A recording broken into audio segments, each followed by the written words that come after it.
Hello అందరికీ welcome to my channel. మేము మొన్న బీచ్కి వెళ్ళామండి. ఆ వీడియో అయితే మీతో కొంచెం షేర్ చేసుకుందాం అనేసి ఈరోజైతే అప్లోడ్ చేస్తాను. చూడండి, మా వాడు వెళ్ళడం బీచ్లో అడుగు పెట్టడమే పాపం. అక్కడ గుర్రాలు కనపడ్డాయి రైడింగ్కి. ఆ గుర్రాలు ఎక్కుతాననేసి ఒకటే అల్లరి పెట్టాడు. వాళ్ళ డాడీ ఏమో సరే పద అనేసి తీసుకుని వెళ్ళి అడిగితే వాళ్ళేమో పాపం ఉదయం నుంచి వాళ్ళకేం బేరాలు లేనట్టున్నాయి. మొత్తం మా మీదే తుడిసేవాళ్ళు అనుకున్నారేమో. ఇద్దరికి కలిపి 150, ఒకరికైతే 100, ఇద్దరికి 150 అనేసి అన్నారు. సరేలే పదండి, అవి నడుస్తూ ఉంటే మీరు చూద్దు అందరిగానిలే అనేసి నేనైతే ముందుకు తీసుకుని వెళ్ళిపోయాను మా పిల్లలకి. ఇది ఏ బీచో మీరు క్యాచ్ చేయగలరా? ఆర్కే బీచ్ అండి ఇది. మేము ఎప్పుడు వెళ్ళినా ఈ ఆర్కే బీచ్కే వెళ్తాము. ఎందుకంటే ఫోటోలు దిగడానికైనా చూడడానికైనా రాళ్ళు అవి బాగుంటాయి ఇక్కడ. అందుకని నేను ఎప్పుడు వెళ్ళినా ఆర్కే బీచ్ అని అంటాను. మా ఆయన ఏముంది ఆ బీచ్లోనే, ఎంతసేపు ఆ రాళ్ళు చూడడానికే తీసుకుని వెళ్తావు అనేసి అంటుంటారు.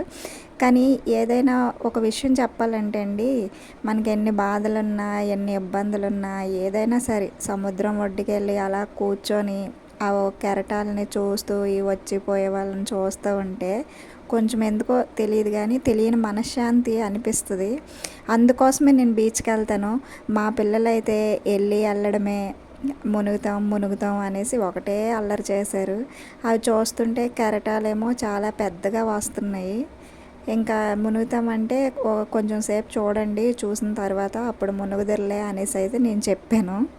బీచ్కి వస్తే అందరూ ఒక పక్క అలా నడుచుకుని వెళ్ళిన వాళ్ళు సగం మంది, వాకింగ్ చేసుకునే వాళ్ళు సగం మంది, నెక్స్ట్ ఏమో సెల్ఫీలు తీసుకునేవాళ్ళు, ఫొటోస్ తీసుకునేవాళ్ళు, మునిగేవాళ్ళు, కొందరు నవ్వేవాళ్ళు, కొందరు నాలా బాధలు మర్చిపోవడానికి వచ్చిన వాళ్ళు, చాలా రకాల మంది జనం ఉంటారు కదండి. నాకైతే బీచ్కి వెళ్తే చాలండి, ఏదో తెలియని మనసుకి ప్రశాంతంగా అనిపిస్తుంది.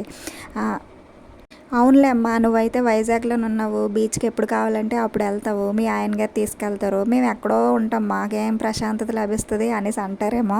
వైజాగ్లో ఉన్నా లేకపోయినా పారే నీటిని చూస్తే మనకున్న సమస్యలు ఆల్మోస్ట్ అన్నీ కాదు కానీ ఒక 50-60% అయితే మనం మర్చిపోగలమండి.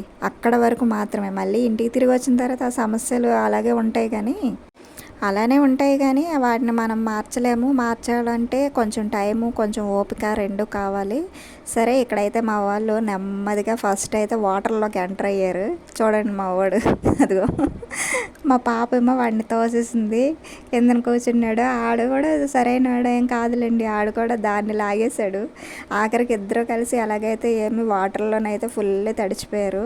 ఇప్పుడు కెరటాలు కొంచెం సేపు అయిన తర్వాత ఇంకా కెరటాలు బాగా పెద్దవైపోయినాయి. సైరన్ మోగుతుంది. పిల్లల్ని పెద్దోళ్ళు అందరూ జాగ్రత్తగా ఉండండి అనేసి అనౌన్స్మెంట్ అయితే చేశారు. అందుకనేసి మా ఆయన గారి దగ్గరికి వెళ్ళి నిల్చున్నారనమాట, వాళ్ళకు సెక్యూరిటీ లాగా.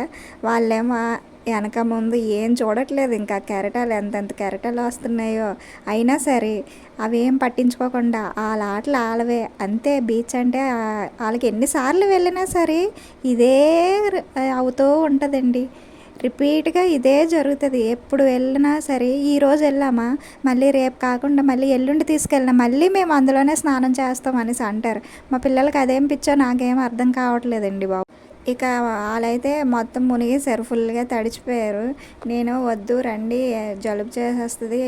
అది కాకుండా ఈ మధ్యన బాగా వైరల్ అవుతుంది కదండి, సముద్రంలో స్నానానికి వెళ్ళే వాళ్ళకి అదేదో వైరస్ తాకడం వల్ల ఒళ్ళల్లో దద్దుర్లు వచ్చేస్తున్నాయి అనేసి. అందుకనేసి నేను భయపడితేనే పంపించాను. కానీ మా వాడు చూడండి ఎలాంటి రియాక్షన్స్ ఇస్తున్నాడు. అసలు వాడిని ఏమనాలి.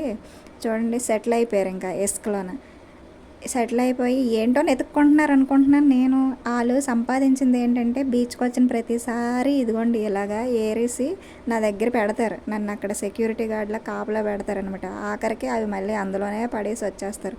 ఓకే, అందరికీ వీడియో నచ్చితే లైక్ చేయండి, షేర్ చేయండి.